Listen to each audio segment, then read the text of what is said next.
Hello, Leo, Sun, Moon, Rising, and Venus signs. Kamusta kayo? Sana po ay nasa mabuti kayong kalagayan. Welcome back po sa Star Tarot. Kung bago kayo dito, welcome din kayo. Thank you sa inyong support. I truly appreciate it. God bless you all. Leo, paunang mensahe po ninyo, creation. Remember your thoughts shape your future. Your words create today. Your choices become your reality. Ayan, so this is, panawagan sa inyo, no? Na maging aware kayo kung ano ang laman ng inyong isipan or kung ano ang inyong iniisip, no? Kasi kung ano ang laman ng inyong isipan, yan ay nagiging yun ang nararamdaman natin, yun ang lumalabas sa bibig natin, at yan ang nangyayari sa ating 3D reality. Kaya dapat aware tayo sa kung ano ang iniisip natin at ano yung nilalabas din ng bibig natin, because for sure one day that is what's going to manifest, no, sa ating 3D reality. So we have strength, you have courage, you can endure, find your center and spiral into your power. Okay, baka ang iba sa inyo dito hindi ninyo nagagawa kung ano yung mga ideas ninyo, ano yung mga plano ninyo, kasi maybe you're losing courage, or baka nagdadalawang isip kayo, no, kung kaya ko ba to, diba? Magagawa ko ba to, yung mga ganon. So you have that strength, no? You have that courage and inner strength for you to carry out whatever your ideas are, whatever your goals are, no? Kailangan nyo lang nabuhayin, no, yung inyong inner strength, at kayang-kaya ninyo yan. Okay, we have rebirth. This is transformation. No matter what happens, you can find new wings. Rise from the past, accept the positive change that is coming. Okay, this is a massive transformation na maaring mangyari sa buhay ninyo, no? No matter what happens, you can find new wings. You will always have that strength, 'di ba? Para mabigyan mo ang sarili mo ng panibagong buhay. You have that capability, to give yourself an opportunity na bumangon, mag-bounce back, no, at magsimula ng bagong buhay, tahakin ang bagong path. Always remember, 'di ba?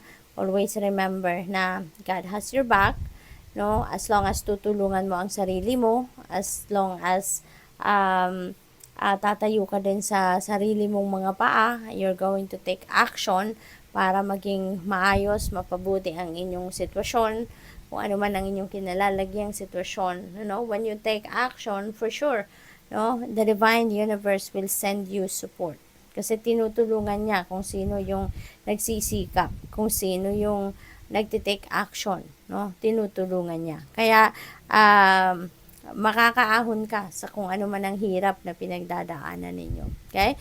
Kung in the past, medyo nahirapan kayo, rest assured, no, na mag-take action kayo ngayon to give yourself an opportunity for a rebirth, then asahan mo na merong magagandang pagbabagong paparating.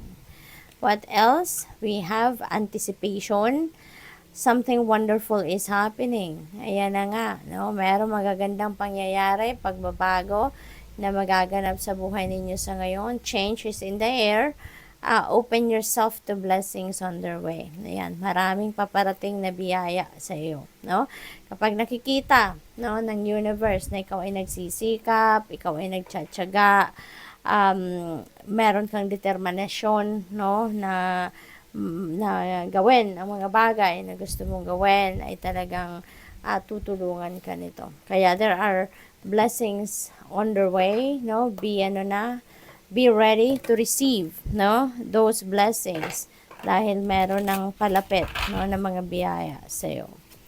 What else? We have use your power. Ayan, gamitin ninyo ang iyong kapangyarihan. Activate your inner strength, Leo, no? Gamitin ninyo ang inyong kapangyarihan. You have that power to manifest whatever it is that you want to manifest. Use your capabilities. Use your talents, your skills, your gifts given to you by the divine. At samahan ninyo ng lakas ng loob. Samahan ninyo ng pag-embrace ninyo sa inyong kapangyarihan, no, na magawa kung ano man ang mga gusto mong gawin. And for sure, you will succeed. We have speak your truth. Ayan, so ito din ang importanteng kailangan nating gawin talaga, no? Kung ano yung nasa isip natin, kung ano yung nasa damdamin natin, kung ano sa loobin natin, put them into words. Okay? Express them, communicate them. Kasi hindi malalaman ng mga tao sa paligid ninyo ang gusto mong iparating sa kanila if you are not going to communicate. At ang mahalaga din, hindi lang tayo basta-basta nakikipag-communicate, but ang mahalaga, you know, you are speaking your truth. Sinasabi mo kung ano nasa loob mo, kung ano nararamdaman mo, kung ano yung laman ng isipan ninyo. Yun ang pinakamahalaga. Okay? We have play. Yan. So, siguro, puro kayo trabaho, no? Maaring hindi na kayo nagkakaroon ng panahon para mag-unwind. Hindi kayo nagkakaroon ng panahon para mag-chill man lang, no? Kaya, ito panawagan sa inyo, have time to play. Kasi, 'di ba, may kasabihan nga na all work and no play makes Jack a dull boy, hindi ba? Kaya kailangan balansehin ninyo ang inyong sarili. May panahon sa pagtatrabaho, may panahon sa lahat, no? Lalo-lalo na may panahon sa pag-aalaga sa inyong sarili. Kasi mahirap paano ninyo magagampanan ng mga trabaho ninyo, responsibilidad, obligasyon ninyo if you don't have that physical strength to do them, diba? Kaya kailangan balanse. Dapat healthy. We have moving up. Career is on the rise. New offers and opportunities are coming your way din. Napakaganda. And also, maaring meron kayong salary increase. So, you are leveling up na sa ngayon. So, maganda kasi dadating na din yung swerte ninyo pagdating sa inyong karera. No, there is a career advancement opportunity. Maaari din na mayroong mga offers and opportunities siguro pagdating sa hindi lang sa career ninyo, 'di ba? At kung ano pa na pwede ninyong pagkaperahan, no? At saka may pay raise. So maganda para sa iba sa inyo din.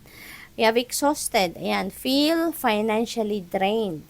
Ayan, so siguro pagod na kayo, no? Pagod kayo pagdating sa inyong kaperahang aspeto. Alright?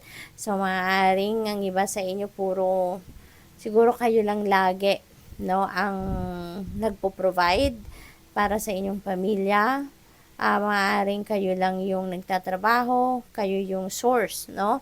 Ng kaperahan ng inyong pamilya. So, kayo, sa iyo lang siguro umaasa. Kaya, siguro for the longest time, ganun ang ginagawa ninyo. Kaya, parang pagod na rin kayo. Na ako na lang lagi nagbibigay, ako na lang nagpo-provide, nakaasa na lang siguro ang lahat sa iyo, no? Kaya, ganun ang nararamdaman ninyo. We have perfect fit. Ayan, sabi rito, finding the right path. No? The fit with the soul, the ideal job. You're meant to be here. Ayan. So, siguro, ang iba sa inyo, hinahanap nyo na kung ano yung purpose ninyo. No? Siguro, naiisip nyo na, ano kaya ang purpose ko sa mundo? Bakit ako nandito? Diba? So, maybe you are, you are seeking for the right path of where you need to be. Maaring hinahanap nyo din yung kung saan kayo magiging masaya, kung anong klaseng trabaho ang makakapagpasaya sa inyo, 'di ba? Yung mga ganon. So siguro inaalam niyo na din 'yan sa sarili ninyo, 'di ba? With these opportunities na dadating sa inyo. So who knows, 'di ba? Ito na 'yon. Baka ito, isa sa mga 'yan, na mga offers na 'yan ang baka 'yun na yung para sa iyo na talagang masasabi mo na this is what I love to do, this is what I want to have, yung gano'n, Kaya, baka masabi nyo na this is the perfect fit na trabaho para sa akin. Kasi, mararamdaman nyo din naman yan, no? Na ito na din yung purpose ninyo. Kasi, kung gusto nyo ang ginagawa ninyo, you're enjoying what you do, kumikita kayo, masaya kayo, at nakakatulong kayo sa maraming tao. And masaya kayong nakakatulong sa mga tao na by doing what you are doing. So, ibig sabihin yan, na you are already there. Nandiyan ka na sa purpose ninyo. So, good luck. Thank you for watching. Love and light. Namaste.